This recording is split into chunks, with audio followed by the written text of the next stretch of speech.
Hi friends, maths और trick YouTube channel पे आप सभी का स्वागत है। आज अपन अलजेब्रा के टॉपिक में से कुछ ऐसे इंपॉर्टेंट क्वेश्चंस पढ़ेंगे जो कि विभिन्न प्रकार की प्रतियोगी परीक्षाओं में बार बार दोहराए जाते हैं और बहुत ही मतलब कि ऐसे जब अपने सामने वो क्वेश्चन होते हैं तो अपने को यूँ लगता है कि ये काफ़ी बड़ा क्वेश्चन है, काफ़ी हेल्थी क्वेश्चन है, लेकिन यदि उनको थोड़ा सा दिमाग से किया जाए तो बिल्कुल शॉर्ट से शॉर्ट तरीका मैं आपको बताऊंगा कि उन क्वेश्चंस को कैसे हल किया जाए।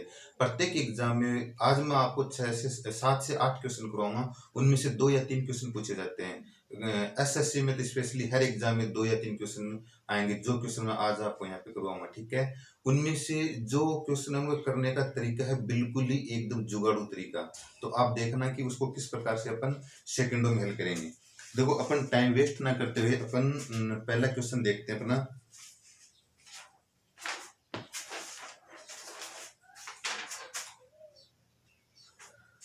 पहला क्वेश्चन इसमें दिया हुआ है कि जो एक्स वाई जेड चर होते हैं, यानी कि X not equal to 0, Y not equal to 0, Z not equal to 0, यानी कि इसका मतलब होता है कि एक्स वाई जेड तीनों का ही जो 3 प्रकार के चर दिए हैं इनकी वैल्यू 0 नहीं हो सकती, इसके अलावा कुछ भी हो सकती है।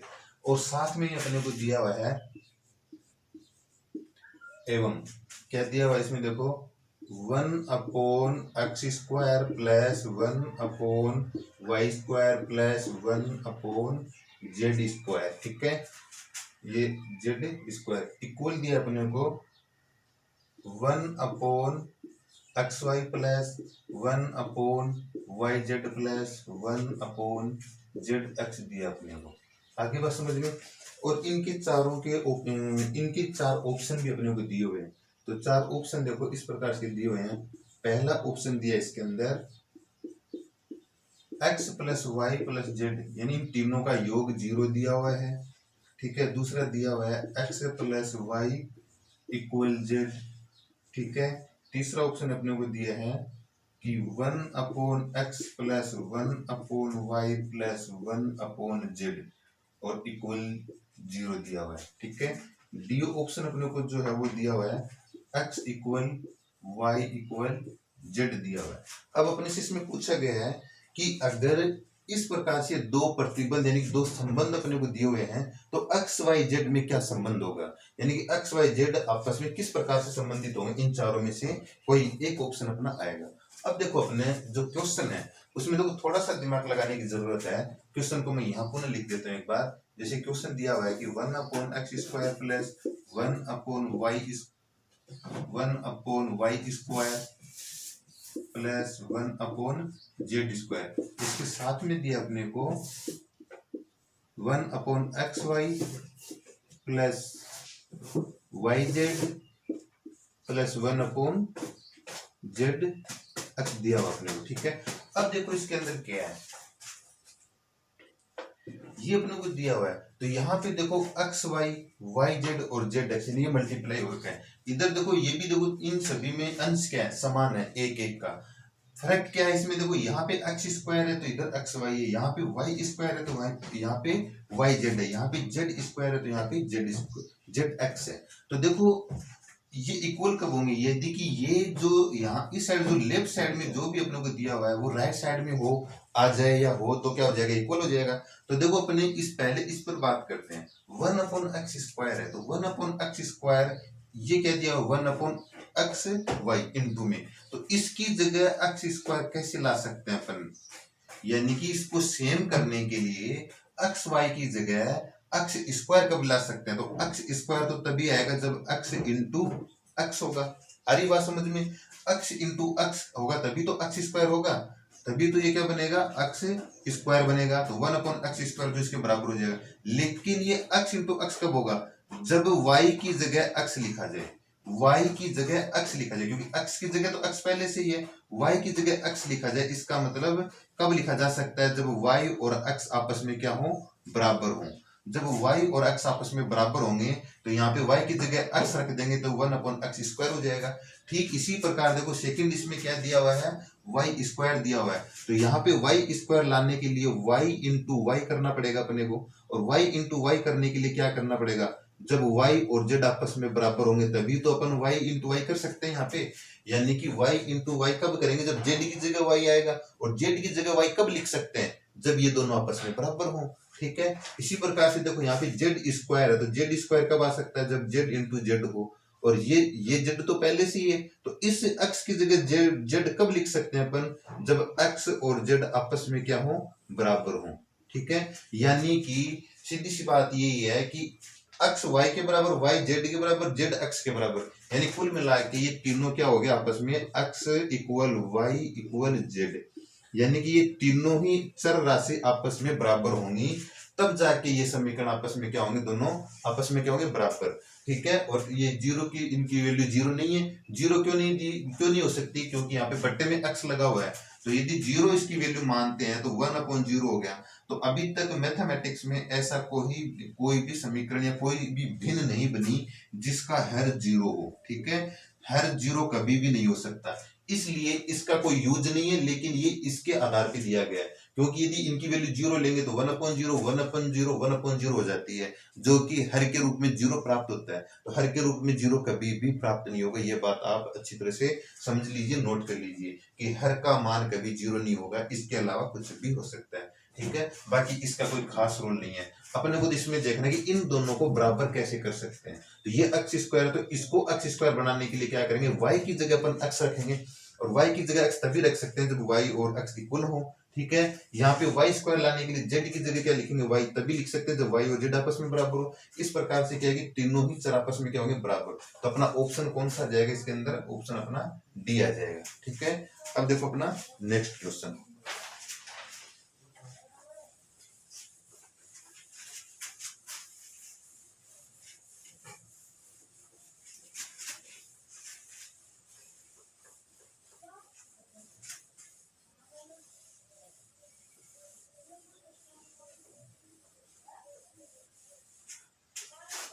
देखो नेक्स्ट क्वेश्चन अपने को दिया हुआ है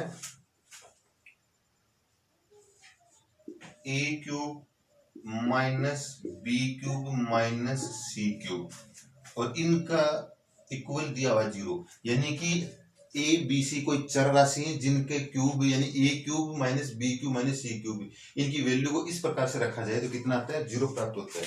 यदि ये दिया हुआ है तो अपने को ज्ञात करना है इसके अंदर ए की पावर 9 माइनस बी की पावर 9 माइनस सी की पावर 9, और फिर दिया हुआ है -3 ए क्यूब बी क्यूब और सी क्यूब। इसका मान अपने को ज्ञात करना है।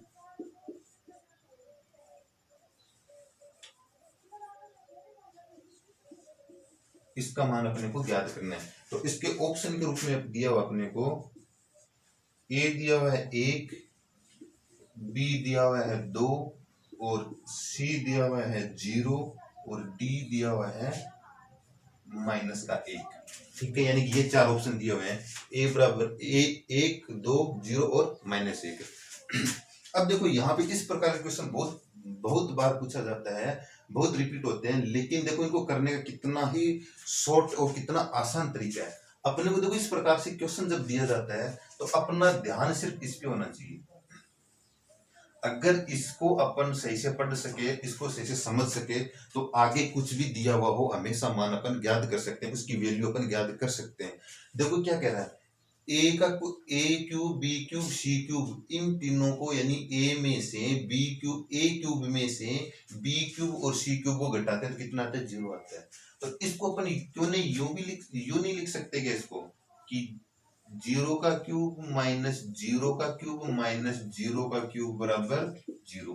यानी कि 0 का क्यूब 0 हो गया, -0 हो गया, -0 हो गया, तो इक्वल 0। यानी कि यदि अपन ए बराबर बी बराबर और सी बराबर 0 वैल्यू रख दे तो अपना ये समीकरण संतुष्ट हो रहा है, नहीं हो रहा। यानी कि इसके अंदर यदि अपन 0 रखें, ए की जगह 0 रखें, बी की जगह 0 रखें और सी की जगह 0 रखें तो इक्वल 0 ही तो आएगा। इसका मतलब ए बी सी जो चर राशि हैं उनकी वैल्यू क्या हो सकती है, 0 अपन ले सकते हैं, कोई प्रॉब्लम नहीं है। जब ए बी और सी की वैल्यू अपन ज्ञात कर चुके हैं तो ये वैल्यू वहां रख दो, वहां पीछे कुछ भी दिया हुआ हो अपने से अपने को इधर भी अगर ए बी सी यानी कि जो भी चर राशि दी हुई है उस चर राशि का मान यदि अपन ज्ञात कर पाते हैं तो इस साइड कुछ भी समीकरण दिया हो उन सभी का मान अपन आसानी से कर लेंगे।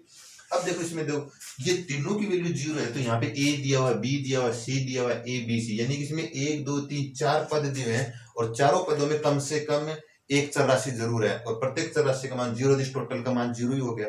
कैसे देखो, ए की पावर यहाँ पे ए की वैल्यू 0 है तो 0 की पावर 9, बी की वैल्यू 0 तो 0 की पावर 9, 0 की पावर 9, उसके बाद देखो -3, 0 क्यूब,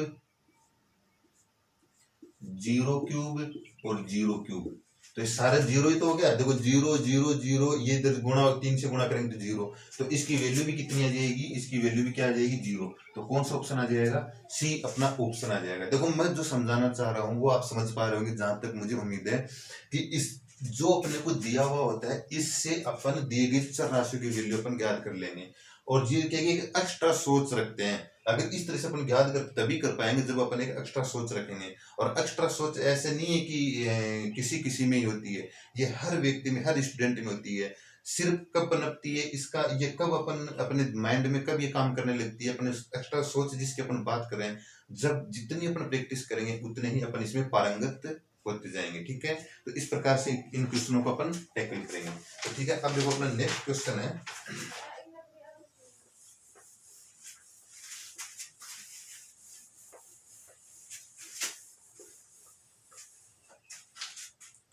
नेक्स्ट क्वेश्चन अपने को दिया हुआ देखो,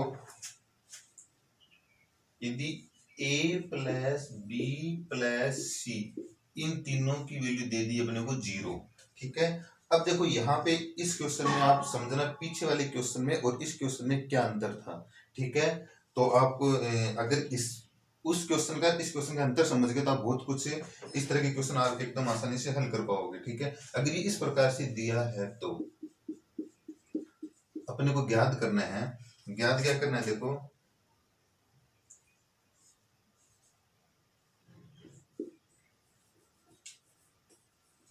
एक सेकेंड,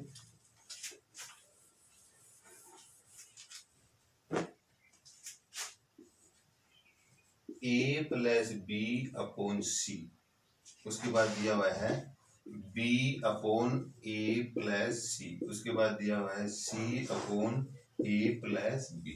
ठीक है, फिर कोष्टक बंद, फिर मल्टीप्लाई दोनों में, उसके बाद में क्या है कि इनको व्युत्क्रम के रूप में लिख दिया गया, यानी कि c अपॉन कर दिया गया है a plus B plus b upon कर दिया गया है a प्लस सी और a अपॉन कर दिया गया है b प्लस सी। ठीक है, b प्लस सी, तो इसकी वैल्यू अपने को ज्ञात करनी है, यानी कि यदि a b c इन तीनों चर राशियों का जो वैल्यू है उन वैल्यूज की यदि योग किया जाए अपने को अपन, तो क्या करेंगे, क्या प्राप्त होगा अपने को 0, यानी a b c का अगर योग करते हैं तो 0 प्राप्त होता है। तो इसी के आधार पर इसकी वैल्यू ज्ञात कीजिए तो कितना आएगा। तो ऑप्शन इसमें अपने को दिया हुआ देखो, ए ऑप्शन दिया हुआ है 8, बी ऑप्शन जो है वो दिया हुआ है -3, सी ऑप्शन जो है वो दिया हुआ है 9 और डी ऑप्शन जो है वो दिया हुआ है 0। ठीक है, इस प्रकार से अपने को ऑप्शन दिए हुए हैं। तो अब देखो इसमें इसको कैसे करेंगे। अब देखो बहुत से स्टूडेंट के दिमाग में आ गया कि जब इन तीनों का योग 0 है तो तीनों की वैल्यू 0 ले लेंगे, क्या दिक्कत है, क्योंकि तीनों की वैल्यू यदि अपन 0 लेते हैं, 0 प्लस 0 प्लस 0 तो 0 ही तो आ रही है, तो इसका मतलब a की वैल्यू 0, b की वैल्यू 0, c की वैल्यू 0 और इन सभी की जगह 0 रख देंगे तो आंसर 0 आ जाएगा। ये तो सोच रहे हो, नहीं, अब की बार इसमें ये बात तो आपकी सही है, ये बात तो आपके दिमाग में सही है आई है कि अगर इन तीनों की वैल्यू 0 लेकर करेंगे अपन तो इस समीकरण को संतुष्ट करेगा, कोई दिक्कत नहीं है। a b c की वैल्यू 0 आ गई, ठीक है, a b और c की वैल्यू क्या आ गई, 0 आ गई।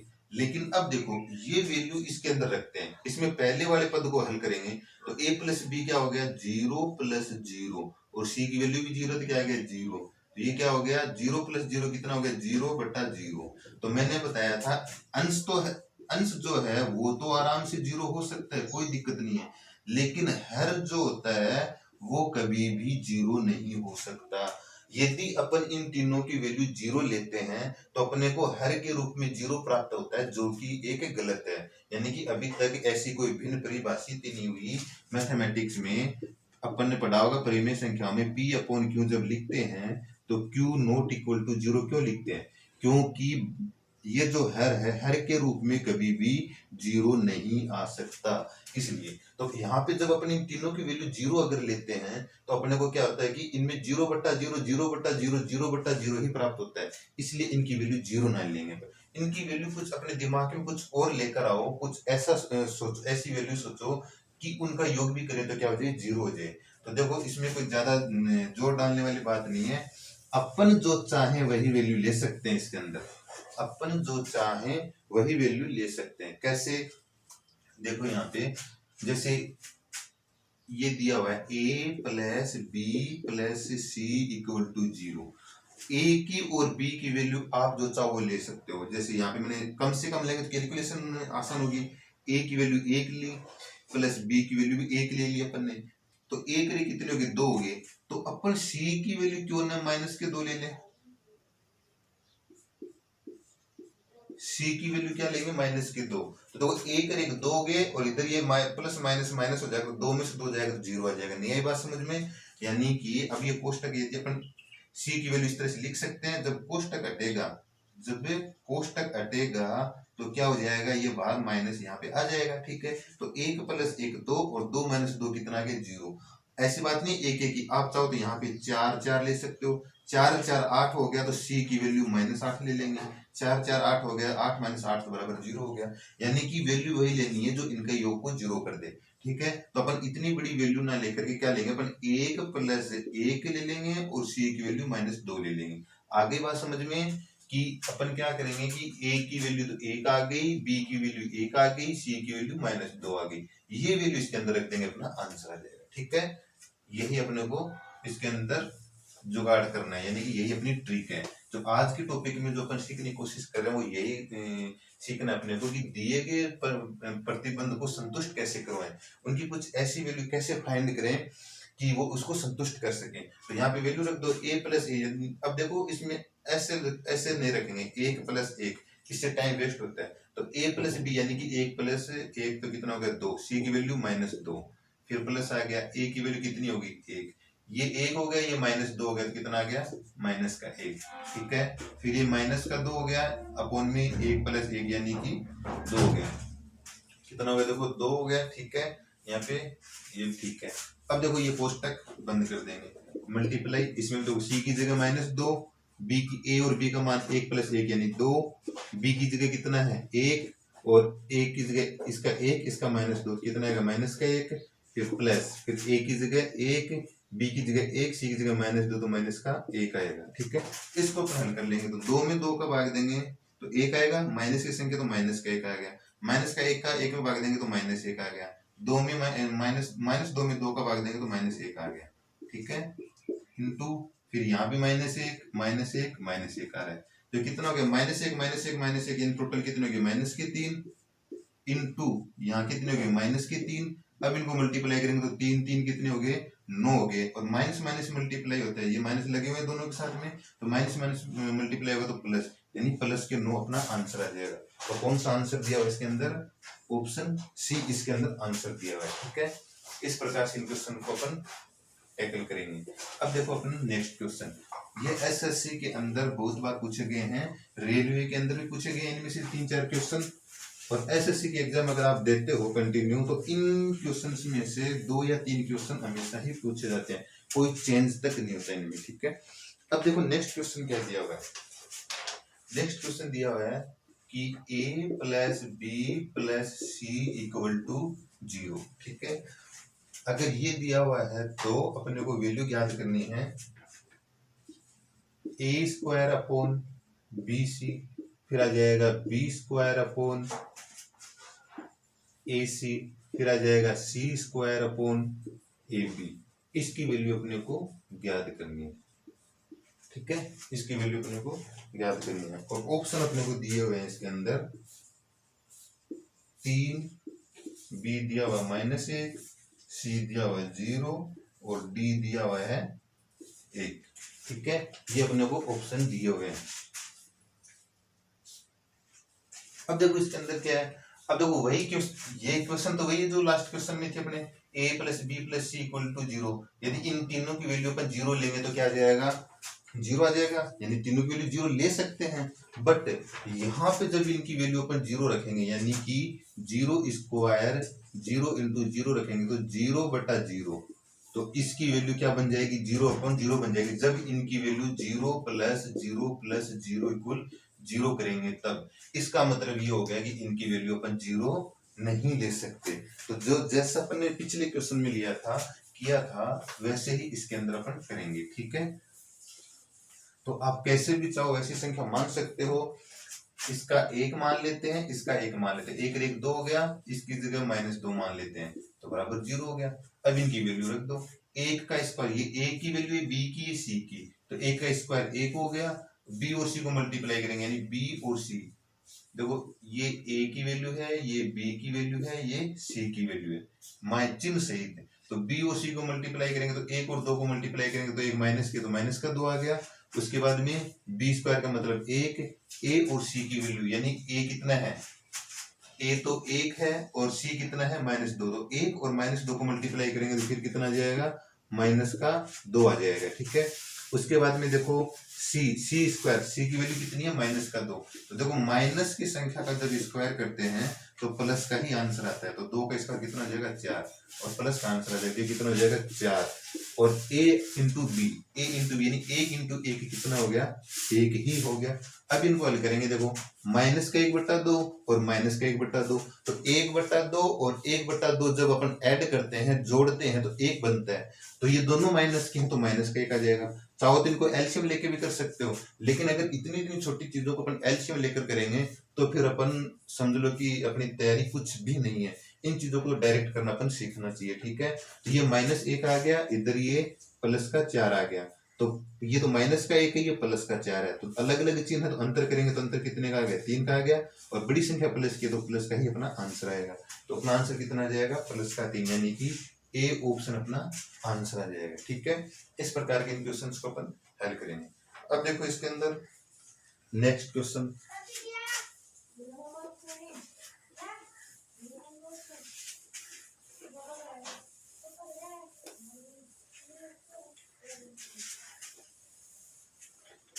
तो अब देखो इसके अंदर नेक्स्ट क्वेश्चन। अब देखो नेक्स्ट क्वेश्चन का थोड़ा सा टाइप चेंज हो रहा है, यानी नेक्स्ट जो क्वेश्चन है उसका थोड़ा तरीका चेंज हो रहा है, यानी कि वो इनसे कुछ हट के क्वेश्चन है। उससे पहले उन क्वेश्चंस को अपन हल करें, उससे पहले मैं आपको कोई चीज समझाना चाहता हूँ। जैसे मान लो यहाँ पे कोई संख्या दी हुई है, कुछ समीकरण दिया हुआ है x + 4 और इसके पावर में जैसे 3 दे दिया और इक्वल हो गया 0। आगे बात समझ में? तो अपने दिमाग लगाओ इसके अंदर कि ये 0 किसका है, यानी कि इस कोष्ठक के अंदर कोई ऐसी चीज है, यानी कोई ऐसी संख्या है जिसका क्यूब कर देंगे तो 0 आएगा। तो ऐसी कोई संख्या तो वही होती है, जैसे 0 का क्यूब कर दिया तो कितना आ गया, 0। ठीक है, इसका मतलब ये कोष्ठक के अंदर जो संख्या लिखी हुई है x + 4, ये किसके बराबर है, 0 के बराबर है। क्योंकि x + 4 की जगह यदि अपन 0 लिखें तो 0 का क्यूब 0 हो गया, इसको संतुष्ट कर गया। ठीक है, तो ये क्या हो जाएगा, x + 4 = 0। तो x की वैल्यू अपने को ज्ञात करनी है, तो x को 4 को उधर पक्षांतर करेंगे तो कितना आ जाएगा, -4 आ जाएगा। ठीक है, अगर ऐसे इसको नहीं समझ पाए तो अपन ऐसे भी समझ सकते हैं इसको, जैसे x + 4 का क्यूब कितना दिया हुआ है, 0 दिया हुआ है। इसको जब हल करेंगे तो क्या आ जाएगा, x + 4 और 0 का क्या कर देंगे, घनमूल कर देंगे। क्या कर देंगे, घनमूल, यानी 3 और ये हो गया 0। तो ये तो हो गया x + 4 और 0 का घनमूल कितना होता है, 0 ही होता है। अब देखो 4 को उधर पक्षांतर करेंगे तो 0 का कोई मतलब नहीं है, -4 आ जाएगा। इस तरीके से भी इनको ज्ञात कर सकते हैं, लेकिन अपने को ऐसे ज्ञात नहीं करना। अपने को कैसे ज्ञात करना है, देखो इधर x की वैल्यू कितनी है, ये -4। तो आपको क्या रखना है, ये जो x दिया हुआ है, x लिख लेंगे पहले, इसके साथ में क्या दिया हुआ है, 4 दिया हुआ है, तो 4 ही अपना आंसर होगा। लेकिन x के साथ में 4 जुड़ा हुआ है तो 4 ही अपना आंसर होगा, लेकिन यदि प्लस लगा हुआ है तो -4 आंसर होगा, और यदि माइनस लगा हुआ है तो प्लस का होगा। जैसे मान लो यहाँ पे कोई नई संख्या लिखता हूं मैं, p + 3, और इसकी पावर 2 बराबर 0। तो अब इसको कैसे हल करेंगे, p की वैल्यू ज्ञात करनी है अपने को यहाँ से, तो p की वैल्यू यही 3 होगी, ठीक है, p की वैल्यू यही 3 होगी, लेकिन प्लस के साथ है, प्लस के चिन्ह से जुड़ा हुआ है तो ये आ जाएगा माइनस का, तो p की वैल्यू कितनी आ जाएगी, -3 आ जाएगी। आगे बात समझ में, इस तरह से डायरेक्ट आंसर निकालेंगे, यानी p + 3 है तो p = -3 आ जाएगा। आगे बात समझ में, ये माइनस क्यों होता है, क्योंकि देखो यहाँ से प्लस चलता हुआ आ रहा है, इसको पक्षांतर करते हैं तो विपरीत चिन्ह हो जाता है कि नहीं होता, इसीलिए अपन इसका विपरीत चिन्ह लेंगे यहाँ पे। आगे बात समझ में। अब देखो इसी की तरह एक छोटा सा और है, देखो जैसे मान लो ये 2y + 4 और ये पावर 2 या 3 कुछ भी लगाओ, ठीक है। तो अब देखो इसके अंदर कैसे करेंगे, जब कोष्टक की वैल्यू, कोष्टक का स्क्वायर इक्वल 0 दिया हुआ है तो अपन ये 0 के बराबर ही होता है, अपन ये मान के चलते ही है, ठीक है। तो यहाँ से y की वैल्यू अपने को ज्ञात करनी है, तो y की वैल्यू जब इसके साथ में यही होगा, यानी y की वैल्यू कितनी, +4 लगा हुआ है तो -4 हो गया। आगे बात समझ में, -4 हो गया, लेकिन उसमें तो देखो क्या था, ये सिंगल थे, यानी अक्स का गुणांक कुछ भी नहीं था, 1 था, तो 1 का तो कोई मतलब नहीं होता। यहाँ भी अक्स सिंगल था, देखो ठीक है, ये यहाँ पे p भी सिंगल ही था, ठीक है। इसके अंदर क्या आ गया, देखो गुणांक में 2 आ गया, तो देखो ये गुणांक में जब 2 आ गया तो इस 2 को यहाँ से हटाकर क्या कर देते हैं, इधर भेज देते हैं, तो क्या आ जाएगी, y की वैल्यू आ जाएगी -2, ठीक है। तो अपन क्या करेंगे, डायरेक्ट लिखने के लिए क्या करेंगे, अपन करेंगे इस y के, देखो किसके साथ जुड़ा हुआ है, +4, तो ये -4 आ गया, ठीक है। चिन्ह चेंज करके लिखेंगे और इसके साथ में जो गुणा हो रखा है उसका इससे डिवाइड कर देंगे, तो कितना आ जाएगा, -2 आंसर आ जाएगा। आगे बात समझ में, ऐसे अपने को करना है। नेक्स्ट क्वेश्चन के अंदर इस ट्रिक का इस्तेमाल अपने को करना है, कोई मुश्किल नहीं है, बहुत ही आसान है, अगर आप इसको ध्यान से देख रहे हो, समझ रहे हो तो बहुत ही आसान है। अब देखो अपना नेक्स्ट क्वेश्चन,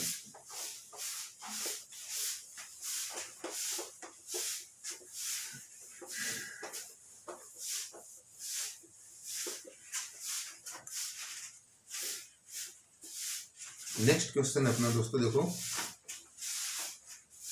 जैसे इसके अंदर एक क्वेश्चन दिया हुआ है,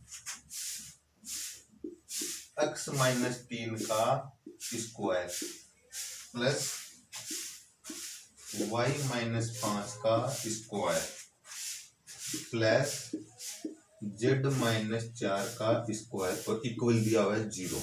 आगे बात समझ में, क्या दिया हुआ है, 0। तो अपने को ज्ञात करना है, क्या ज्ञात करना है अपने को, x² upon 9 plus y² upon 25 plus z² upon 16, इसकी वैल्यू अपने को ज्ञात करनी है, ठीक है। अगर ये अपने को दिया हुआ है तो इसके आधार पर इसकी वैल्यू ज्ञात कीजिए। तो इसके ऑप्शन दिए हुए हैं अपने को 12, 9, 3, 1, यानी कि 12, 9, 3 और 1 दिया हुआ है, ठीक है। चलो मैं इधर लिख देता हूँ, 12, 9,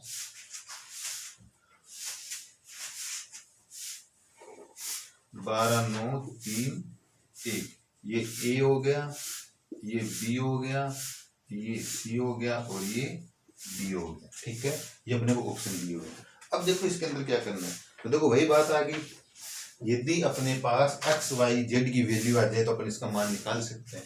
तो देखो यहाँ पे, अब देखो ये कोष्टक स्क्वायर प्लस कोष्टक स्क्वायर प्लस कोष्टक स्क्वायर की वैल्यू क्या दी हुई है, योग कितना दिया हुआ है, 0 दिया हुआ है। तो समझो ये जो कोष्टक है अपने आप में क्या हो गया, 0 का स्क्वायर प्लस 0 का स्क्वायर प्लस 0 का स्क्वायर बराबर क्या हो गया, 0 हुआ कि नहीं हुआ। इसका मतलब ये जो इस कोष्टक के अंदर जो संख्या लिखी हुई है वो 0 के बराबर है, 0 के बराबर मतलब x - 3 बराबर 0 है, यही तो बात हुई। यानी कि यहाँ पे इसकी जगह यदि अपन 0 लिखकर स्क्वायर करेंगे तो 0 ही तो आएगा, फिर 0 + 0 + 0, इसका योग कितना हो गया, 0 हो गया। अब देखो यहाँ से x की वैल्यू ज्ञात करनी है, तो x की वैल्यू जब अपने को ज्ञात करनी है तो देखो x की वैल्यू, ये y की वैल्यू, ये सॉरी z की वैल्यू, किसकी वैल्यू, ये हो गई z की वैल्यू होगी, ठीक है। अब देखो कैसे याद करना, x के साथ में क्या लिखा हुआ है, 3 लिखा हुआ है, वो भी -3 लिखा हुआ है तो +3 अपना आंसर आ गया। तो y के साथ में क्या लिखा हुआ है, -5 लिखा हुआ है तो +5 अपना आंसर आ गया, ठीक है। और z के साथ में क्या लिखा हुआ है, -4 लिखा हुआ है तो +4 अपना आंसर, यानी आंसर फाइनल आंसर नहीं है, x की जो वैल्यूज है वो x, y, z की जो वैल्यूज है वो आई है, x का आंसर 3 है, y का आंसर 5 है, z का आंसर 4 है। अब देखो अपने को क्या याद करना है, यहाँ पे x स्क्वायर, y स्क्वायर और z स्क्वायर दिया हुआ है, तो इनकी स्क्वायर भी लिख लो यहाँ पे तुरंत ही। x की वैल्यू 3 है तो x स्क्वायर कितना हो गया, 9 हो गया, और y स्क्वायर कितना हो गया, 25 हो गया, और z स्क्वायर कितना हो गया, z स्क्वायर हो गया 16। तो ये जो वैल्यू है ये अपन उसमें रख देंगे, X square Y square Z square में रख देंगे, तो रखेंगे तो देखो कितना आ गया, एक्स स्क्वायर की जगह 9 तो 9/9 आ गया, फिर वाई स्क्वायर की जगह 25 तो 25/25 आ गया, और ये आ गया 16/16 आ गया। तो सेम संख्या आपस में कटेंगे तो कितना आ गया, 1 + 1 + 1 कितना आ गया, 3 अपना आंसर आ गया। ठीक है, कितना आंसर आ गया, 3 आंसर आ गया, क्योंकि देखो यहाँ पे 9/9 25/25 16/16, तो 1 + 1 + 1 यानी कि कितना आ गया, 3। तो कौन सा ऑप्शन आ गया, अपना आंसर आ गया 3, यानी कि ऑप्शन सी अपना आंसर आ गया। ठीक है, इस प्रकार से देखो बहुत आसान क्वेश्चन है, दिखने में बहुत बड़े लगते हैं। अपन एग्जाम में क्या करते हैं कि टाइम की अपने पास शॉर्टेज होती है, इसकी वजह से इनको सिर्फ देखते हैं, पढ़ते भी नहीं है, सिर्फ देखते हैं और छोड़ देते हैं। बल्कि बहुत ही आसान क्वेश्चन है, यदि अपन इनको थोड़ा सा ढंग से समझे तो बहुत आसानी से कर सकते हैं इनको।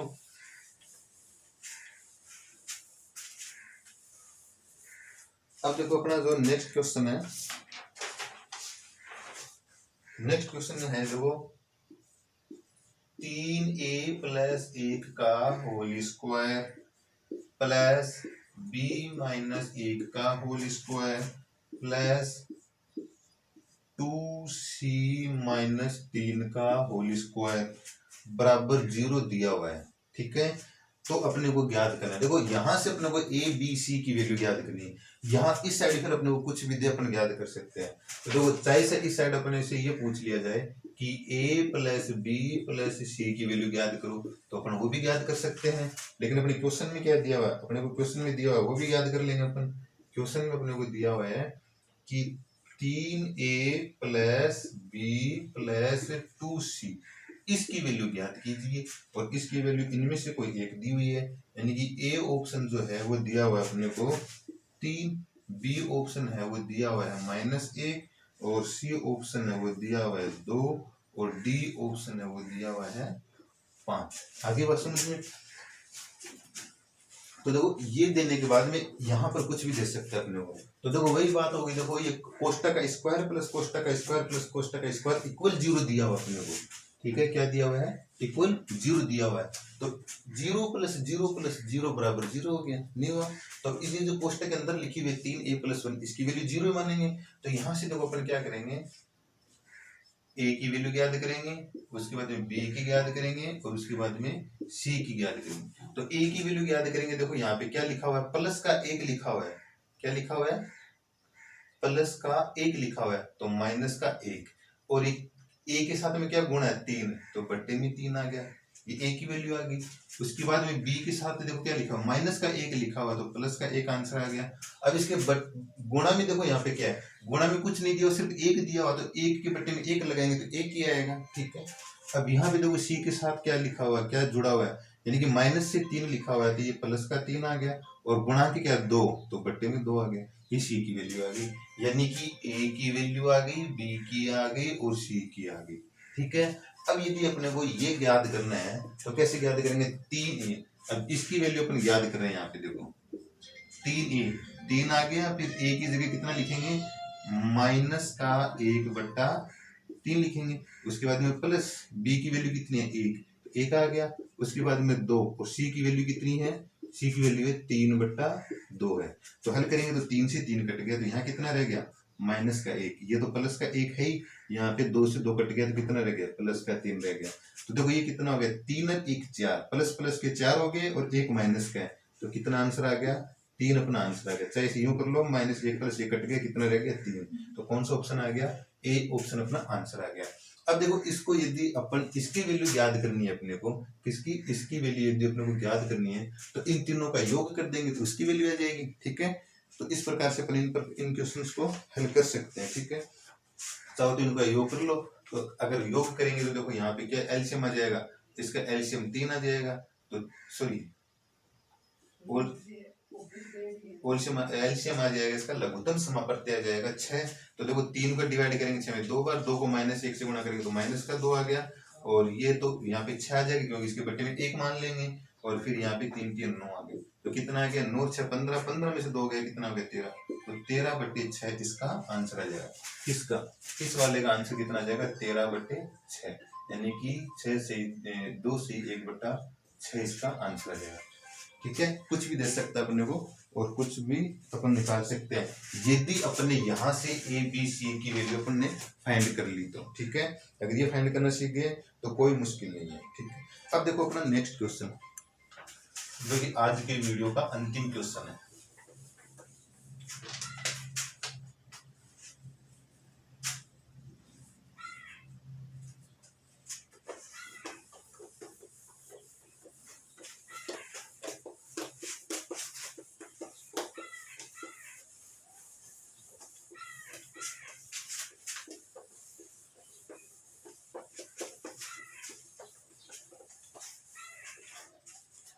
देखो नेक्स्ट क्वेश्चन है, नेक्स्ट क्वेश्चन जो है दोस्तों वो बहुत इंपॉर्टेंट क्वेश्चन है, ये तो सेम टू सेम एग्जाम में आता है, सेम टू सेम एग्जाम में आता है।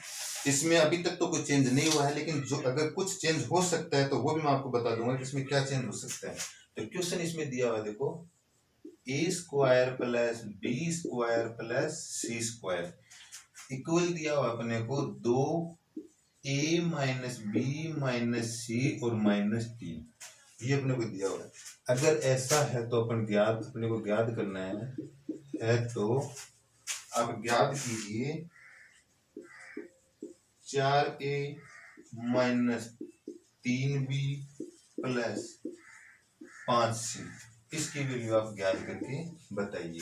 तो इसमें अपने को ऑप्शन दिया हुआ है 2 3 5 6, यानी कि a दिया हुआ है 2, b दिया हुआ है 3, c दिया हुआ है 5 और डी दिया हुआ है 6, इनमें से कोई एक अपना आंसर होगा। तो देखो दोस्तों इस प्रकार के क्वेश्चन में क्या है इस प्रकार के क्वेश्चन में देखो a² + b² + c², ये सेम टू सेम आता है। तो सबसे पहले तो इसमें चर राशि कितनी है, 3 चर राशि है, यानी कि कितनी 3, a b c, ये 3 चर राशि, यदि इसमें जितनी चर राशि देगा वहां पे माइनस में उतना लिखा होगा।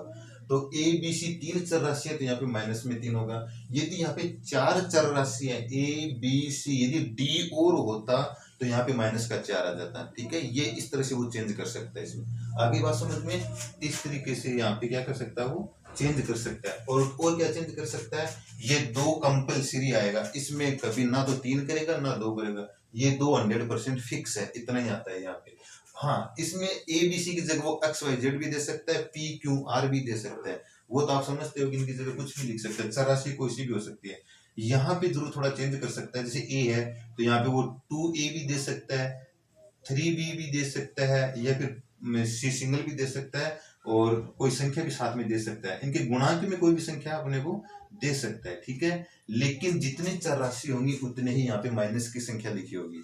ठीक है, अब इस क्वेश्चन को देखो करने के लिए होगा, वैसे तो काफी बड़ा है, अगर इसको डिटेल से अपन करते हैं तो आपको इस क्वेश्चन को करने के लिए कुछ भी नहीं करना, जो इस कोष्टक के अंदर लिखा हुआ है वही वो सेम टू सेम इधर लिख दो आप। कितना, ए दिया हुआ है, बी दिया हुआ है, और क्या दिया हुआ है, सी दिया हुआ है। आगे बात समझ में, ए बी सी अपने को साफ साफ नजर आ रहा है, और इनके जो मान है वो एक एक लिखने अपने को लिख दिया। अब तीनों के मान एक तो नहीं हो सकते, लेकिन अपने को क्या करना है, जो इनमें से प्लस का है उसका मान तो प्लस का 1 होगा, इनमें से जो माइनस का है उसका मान माइनस का 1 हो जाएगा। जैसे बी माइनस का दिया हुआ है तो ये माइनस का 1 आ गया, सी माइनस का दिया हुआ है तो सी की वैल्यू भी माइनस की 1 आ गई। यही इनके मान हो गए ए बी सी, यानी ए बी सी की वैल्यू अपने ज्ञात कर ली, और ये ए बी सी की वैल्यू इसके अंदर रखेंगे तो अपना आंसर आ जाएगा। आगे बात समझ में, इस क्वेश्चन में ए बी सी का मान अपन यहां से ज्ञात करेंगे। यदि इनका प्लस में दिया हुआ है तो उत्तर भी प्लस में आएगा, यानी इनकी वैल्यू भी प्लस में आएगी, और यदि माइनस में जो चर राशि दी हुई है उसकी वैल्यू माइनस में आएगी। आगे बात समझ में, ठीक है। यदि यहाँ पे इसमें 2 लगा होता है, देखो एक एक्स्ट्रा चीज बता रहा हूँ जो कि इस क्वेश्चन में नहीं है, यदि यहाँ पे 2 लगा हुआ होता तो अपन कैसे करते, तो अपन को यहाँ पे 2a होता है, यानी कि ये 2a है तो 2a आ गया, ये b है तो b आ गया, ये c है तो c आ गया। अब देखो 2a बराबर 1 आ गया, तो अपने को तो a की वैल्यू याद करनी है, तो ये 2 कहाँ जाएगा, इसके बट्टे में आ जाएगा। तो अगर यहाँ पे 2 लगा होता तो a की वैल्यू कितनी होती, 1/2 होती, लेकिन ऐसा नहीं है। तो अपन क्या करेंगे, a की वैल्यू जो अपने क्वेश्चन में है वही लिखेंगे, यानी कि a बराबर कितना आ जाएगा, 1 आ जाएगा। ठीक है, प्लस वाले की संख्या +1, माइनस वाले की -1, ये वैल्यू इनके अंदर रख देंगे अपन। ये जो समीकरण अपने को दिया हुआ है, तो देखो क्या है, 4 × a -3 इंटू बी की वैल्यू -1, तो ये -1 आ गई, +5 और इंटू सी की वैल्यू -1 है, तो -1 आ गई। अब हल करो, 4 एकम 4। अब देखो माइनस माइनस इंटू होगा तो प्लस हो गया, और 3 × 1 3 हो गया। अब देखो ये प्लस है, ये माइनस है, प्लस माइनस मल्टीप्लाई होता है तो क्या आता है, माइनस आता है। मैंने कल की वीडियो में बताया था, 5 × 1 करेंगे तो कितना आएगा, 5 आएगा। अब देख लो कितना होगा, 4 और 3 7 हो गए, और 7 - 5 कितना आ गया, 2 इसका आंसर आ जाएगा। कौन सा ऑप्शन, ए ऑप्शन इसका आंसर आ जाएगा। ठीक है, अगर इसको अपन इस तरीके से ना करते हैं, ये चीज अपन इसकी नहीं अपन पकड़ पाते हैं, नहीं अपने दिमाग में रहती है, तब फिर क्या करेंगे अपन, ये जो 2 लगा हुआ है इसको यहाँ से, 2 अपने क्वेश्चन में नहीं दिया हुआ, ये 2 ये मैंने समझाने के लिए लिखा हुआ था गुणांक में, इस 2 का अंदर मल्टीप्लाई करेंगे अपन, और उसके बाद फिर इधर पक्षांतर करेंगे, और इन तीनों में से अपन 1 -1 -1 इसको इस प्रकार से लिखेंगे। आगे बात समझ में, यानी जो माइनस का 3 इसको तोड़कर इस प्रकार से लिख सकते हैं, -1 -1 ठीक है, और उसके बाद इधर पक्षांतर करेंगे, तो ये फिर a-1 का होल स्क्वायर, b-1 का होल स्क्वायर, c-1 का होल स्क्वायर। ठीक है, a-1 का होल स्क्वायर बनेगा, b+1 का होल स्क्वायर बनेगा, c+1 का होल स्क्वायर बनेगा, इक्वल 0 आएगा, फिर इसके मान आ जाएंगे। ठीक है, लेकिन अपने को ऐसा ना करके अपने को डायरेक्ट यही ट्रिक देखनी है। यहाँ से देखो a की वैल्यू +1 आ गई, b की वैल्यू -1 आएगी, c की वैल्यू माइनस आएगी। माइनस क्यों आया, क्योंकि अपने को माइनस में दिया हुआ था, और वो वैल्यू इसके अंदर अपना फाइनल आंसर आ गया। ठीक है दोस्तों, ये अपना आज का वीडियो था, और अच्छे से इसको आप कल जो बात मैंने आपको लास्ट वीडियो में बताई थी, वही बात मैं आपको फिर कहने जा रहा हूँ कि आप लाइक सब्सक्राइब इनके ऊपर इतना ध्यान मत दीजिए, आप सिर्फ और सिर्फ वीडियो को देखिए। मैं आपको क्या समझाने की कोशिश कर रहा हूँ, आप वो समझने की कोशिश कीजिए। यदि आपको वीडियो पसंद आ रहा है, आप मेरी स्टार्टिंग के 4 से 5 वीडियो प्लीज देखिए, उसके बाद में आप डिसाइड कीजिए कि चैनल को सब्सक्राइब करें या ना करें, वो आपके अपने ऊपर, अपने विवेक के अनुसार जो भी आपको डिसीजन लेना वो कीजिए। लेकिन मैं तो सिर्फ इतनी रिक्वेस्ट कर रहा हूँ कि आप मेरे चैनल पे जो स्टार्टिंग की वीडियोज हैं उनको एक बार देखिए प्लीज, बस इतना से मैं आपको कहना चाहता हूँ। धन्यवाद।